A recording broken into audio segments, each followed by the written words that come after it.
Okay, so when we're dealing with the algebra toolbox, what I would recommend that you do is if there is something that you see that just completely baffles you or that you have a problem remembering, write it down in your notes for yourself. So, sets. When we talk about sets, we're talking about just a collection of objects. You guys are a collection of objects, people in a specific class. Okay? Each one of you is named in here only once. So when I'm taking a look at it, I mean, we list the elements between braces, and I'll make, a point out of that. If you create a set between brackets, the square things, uh, if you go and create a set between parentheses, the round things, uh, sets are traditionally going to use braces. It's the squiggly things on both sides. Yeah, I know you're not going to get them right. It takes a few years to get it down right nicely, but you have to make sure that you put them in there. Otherwise, you don't have a set. You just got a collection of objects that are grouped together in a certain way. So, let's see here once. If you use the word element, are you an element of period 1? Are you guys an element of period 1? Are you an element of Newfoundland High School? Yeah. We can define sets any ways. It's just an element, you're a member of it, you're part of it. Now, next question for you. Is the set identified as Newfoundland High School a finite or an infinite set?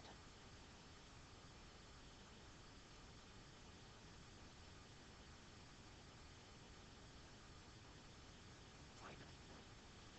I mean, there's not an infinite number of students in the school, is there? It'd be kind of crazy if there was, right? Kind of large. Finite. So, and let's see, last thing I want to identify here, a set that contains no elements is called the empty set. It's divided by 0 with a line through it. So, there are a couple of ways of writing things. Now, if I take a look at A here, this one here is by far more explicit. It tells you exactly what's in there. This provides you a set of rules. The natural numbers. Well, the natural numbers start at 1, 2, 3, 4, 5 and go on up.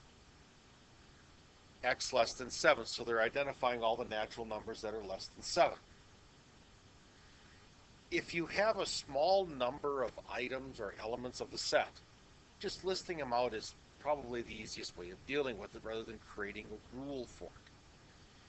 But if I am taking a look at, say, B here, and I got 9, 8, 7, or 7, 8, 9, 10 going on up that way, is it possible to list them all? And the answer, of course, to that would be no, because there's an infinite number of numbers now. So here, creating the rule where x is greater than 7, again, we are using the natural numbers. Sometimes you'll natural numbers, sometimes you'll use integers, sometimes you'll use real. It all depends upon what the set is identifying. Now, the stuff that comes up in beige boxes is usually one of those things that I recommend making sure that you put into your notes at some point in time. Now, when I tell you this, that means I don't want you to write it down now and me take time for it. This is something for you to do on your own when you get that far. So, just kind of going through here, making sure that you understand what's what. Now, this chart, if you do not remember what those numbers are, natural numbers, 1, 2, 3, 4. Sometimes you'll hear whole numbers, okay? Whole numbers add 0 into it. That's the only thing that they do. Natural numbers, you'll also hear them referred to as counting numbers. Well, think about it. What would you normally start counting with? 1. So, natural numbers, counting numbers, starting at 1, 1, 2, 3, 4, 5, I'll have to go. Integers. Okay, natural numbers, 0 and negative. So that gives you the positive, it gets the negatives, but still you're identifying things that you can count. I mean, you can count 0 items, correct? Because there ain't nothing there. Can you count negative items?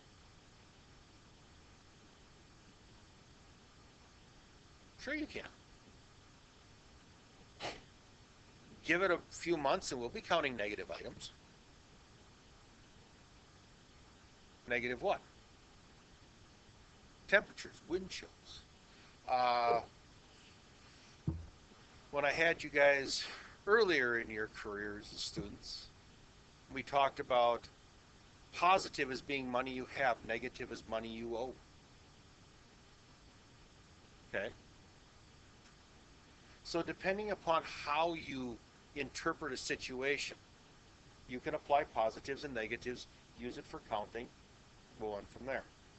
Rational numbers, fractions.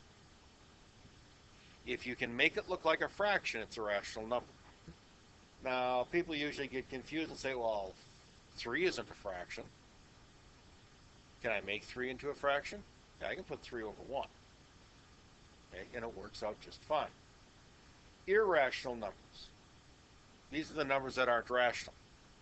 So when we're dealing with this, rational numbers and irrational numbers, they are both, put both of those together and you get the real numbers. Okay?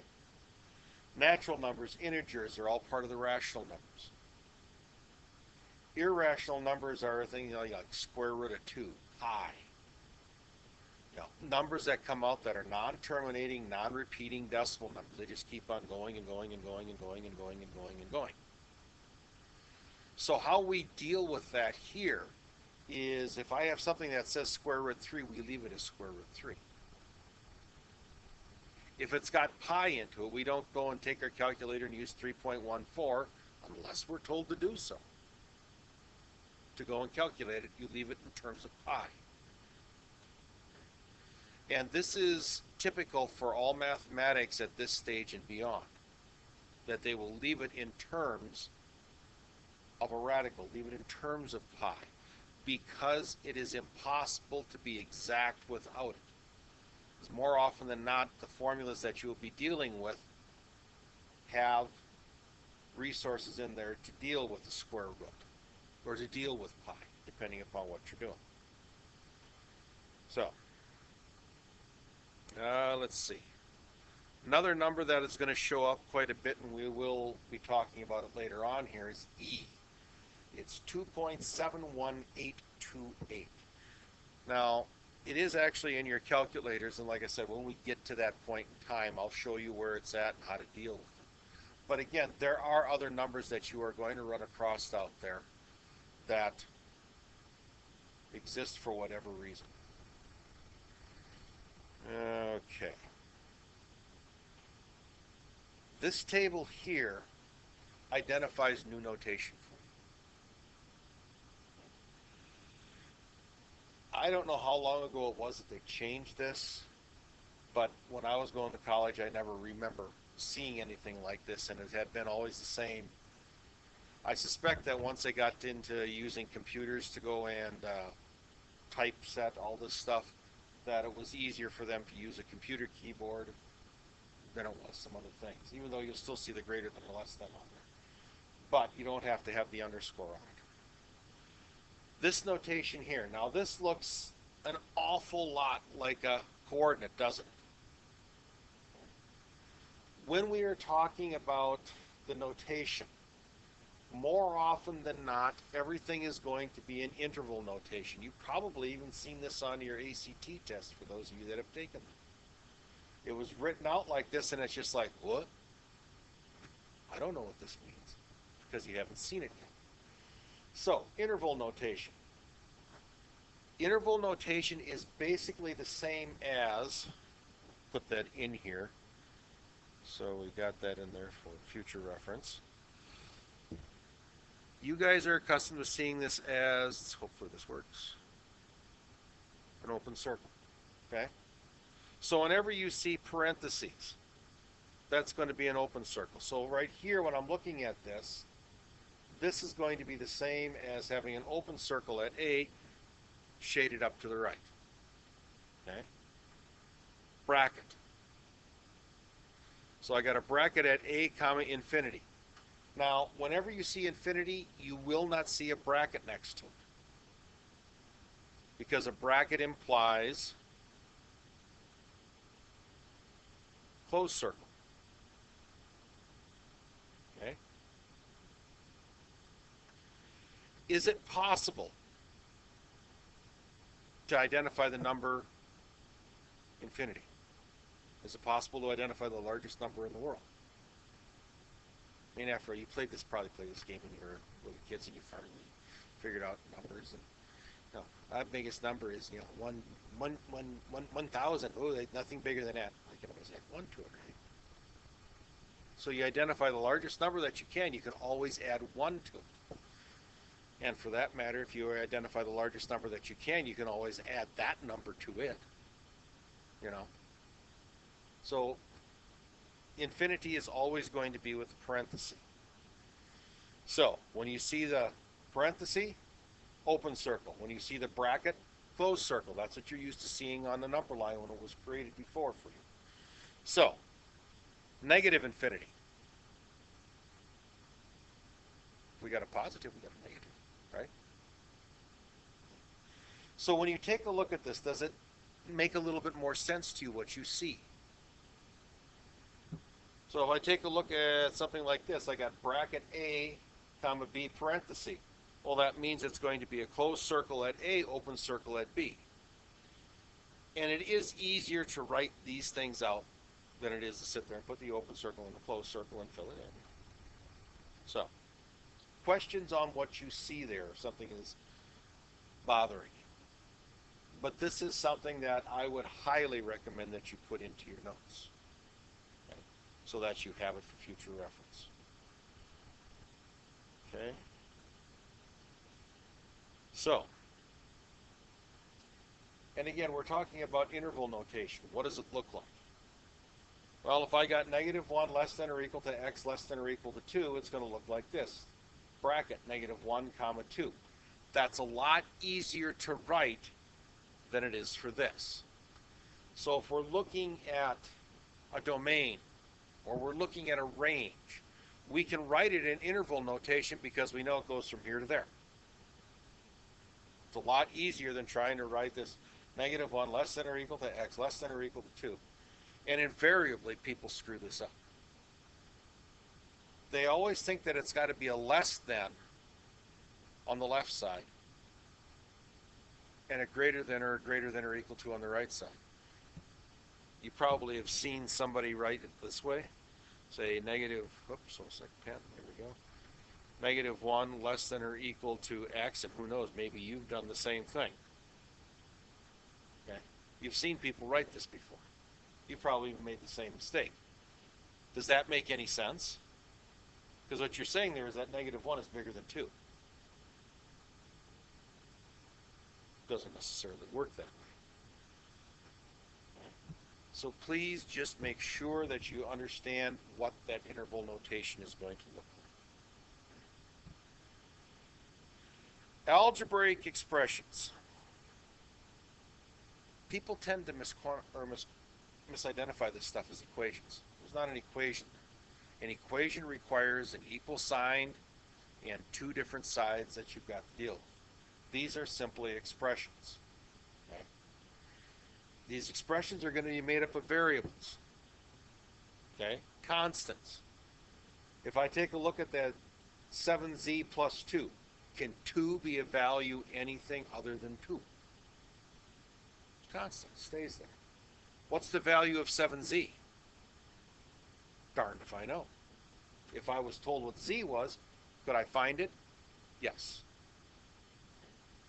Then, of course, you got these terms. Okay, now the terms are just going to be what is separated by addition and subtraction signs. So 5x is a term. 2y is a term. Remember talking about adding like terms? There you go, adding like terms. Numerical coefficients. Well, I see the 5 is a numerical coefficient. 2 is. 3, 5, 7. Those are all numerical coefficients. Technically, if we want to identify what the coefficient of something is, it's everything else. So if I had something, say, along the lines of 3x, yz, and I asked you what the coefficient of z was, it would be 3xy. If I asked you what the coefficient of x was, it would be 3yz. It's whatever is left. Now, if I ask you what the coefficient of this term is, then we just simply look at the numerical coefficient. We say that it's just going to be 3. Okay? And more often than not, that's how it's identified. It's just that literally you want to make sure that you know what is what. But generally, when we talk about coefficients, we mean the numerical coefficient or the number that's out in front of it. So, that shouldn't be a problem. Yes, polynomials. Another thing that you should probably put in, I know they don't have the beige on there, but it would be a good idea to make sure that you actually have that listed so that you know what the form of a polynomial is. Okay? Now, you're taking a look at this and you're going to say, oh, well, gee whiz. Come on, undo the last action. You'll see that there's an n down here and there's an n up here. This is n minus 1. That's n minus 1. All that is doing there is identifying, hey, this is the highest number that there is. So if you have something to the 5th degree, that a sub n just means, well, that's the coefficient for the 5th term. That's all it is. Nothing real spectacular about this. So let's see if I look at these examples. Okay. So it says for each polynomial, state the constant term, leading coefficient, and degree of the polynomial. So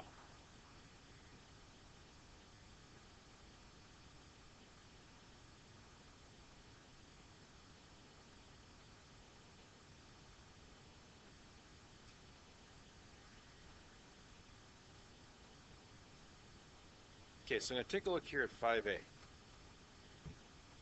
State the constant term.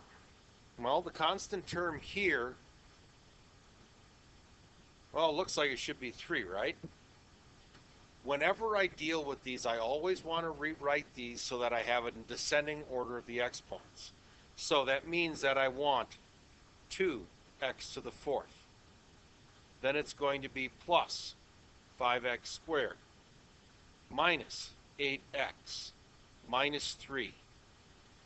This is one of these things that you should automatically do whenever you're working with one of these things. Because a lot of the processes that we have are based on this idea of putting it in descending order of the exponents. When we take a look at division of polynomials, this is what you have to have, descending order. If you are going and adding like terms, makes life a little bit easier. If you're multiplying polynomials, makes, again, life a little bit easier. So, here we got the constant is negative 3. Okay.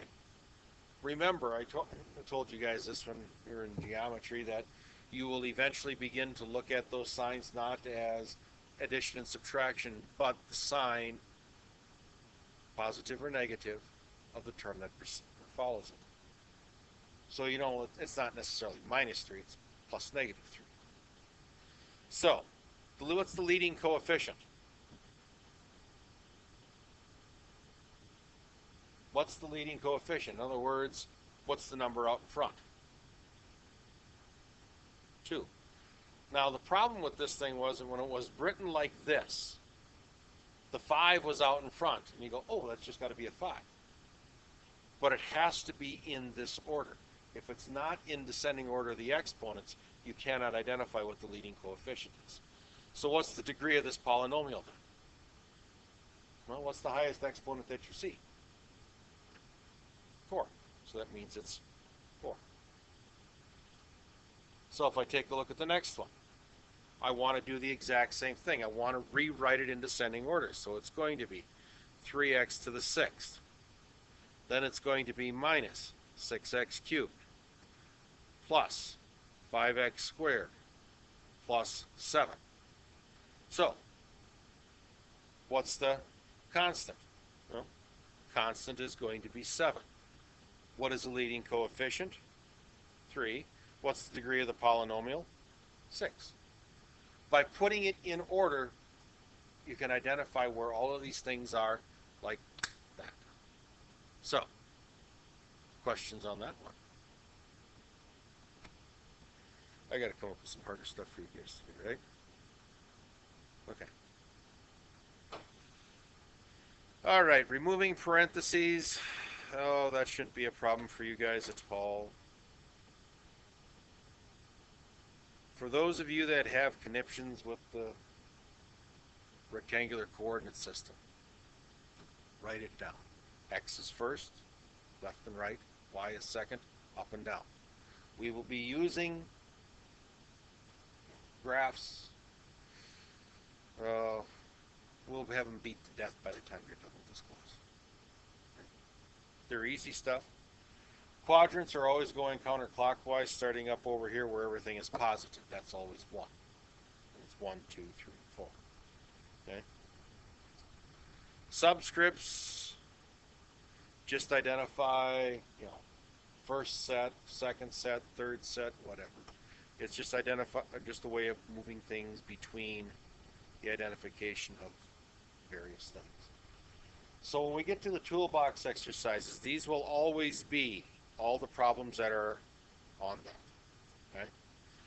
The other ones will be identified as I have in the course outline, which problems are which. I would like to correct this at the end of class tomorrow. Okay. Generally, we'll have more time for this, but let's see. We're out of here at, we've still got, we got a whole 20 minutes left, right? So, I'm going to stop there.